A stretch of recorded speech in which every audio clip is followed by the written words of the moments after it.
કચ્છના doctor મીમાંસા bush કચ્છના પ્રથમ મહિલા કાર્ડિયોલોજિસ્ટ બનતા પ્રદેશને વધુ એક હૃદયરોગ તજજ્ઞ મળ્યા। બાયપાસ, એન્જિયોપ્લાસ્ટી જેવી હૃદયરોગની શસ્ત્રક્રિયાઓ સુધીની સારવાર માટે હવે સૂરજબારી પુલ ઓળંગવાની જરૂર નથી પડતી। ઘર આંગણે જ સારવાર આપી શકે તેવા હૃદયરોગ તજજ્ઞ કચ્છમાં પણ આવવા માંડ્યા છે।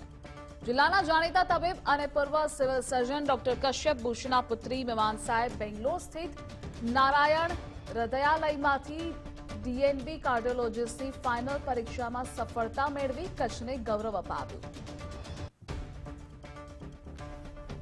કાર્ડિયોલોજીની પરીક્ષામાં હમણાં ડીઆરએનબી કાર્ડિયોલોજીનો કોર્સ કરેલો છે નારાયણ હૃદયાલય બેંગ્લોરમાં, અને તેની સેન્ટ્રલ લેવલે એક્ઝામિનેશન થયું હતું national board of examinations new Delhi દ્વારા। તેમાં થિયોરી અને પ્રેક્ટિકલ્સ બે પાર્ટ હોય છે। મારી થિયોરી એક્ઝામ જાન્યુઆરીમાં થઈ ગયેલી હતી અને પ્રેક્ટિકલ્સ હમણાં 7મી એપ્રિલના લેવાઈ હતી, જેનું રિઝલ્ટ હમણાં રિસન્ટલી રિલીઝ થયું છે અને એની અંદર મને ડિસ્ટિંક્શન સાથે સફળતા પ્રાપ્ત થઈ છે। આ મહેનત ત્યારે જ શક્ય થઈ શકે જ્યારે મારા મધર ને ફાધરનો સપોર્ટ રહે।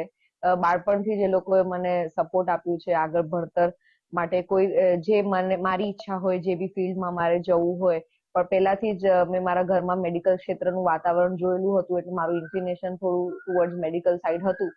એટલે પેરેન્ટ્સ, ફેમિલી, ફ્રેન્ડ્સ વગેરે વગેરે બધાના સપોર્ટના લીધે જ પોસિબલ થઈ શક્યું છે। હું અને મારા ધર્મપત્ની સ્ટેલાબેન અમે બંને ખૂબ જ આનંદ, હર્ષની લાગણી અનુભવી રહ્યા છીએ, જે અમે શબ્દોમાં પણ વર્ણવી શકીએ એમ નથી।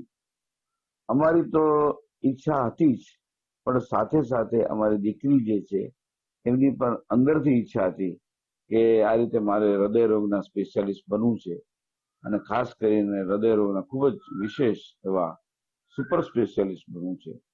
આ તો મહિલા એ બહેન છે, દીકરી છે, એ દ્રષ્ટિએ આપણે સમગ્ર કચ્છમાં આવા મહિલા અત્યાર સુધી કોઈ જ ઓરિજિનલી કચ્છી હોય એવા કોઈ મહિલા ઇન્ટરવેન્શનલ કાર્ડિયોલોજિસ્ટ બન્યા નથી।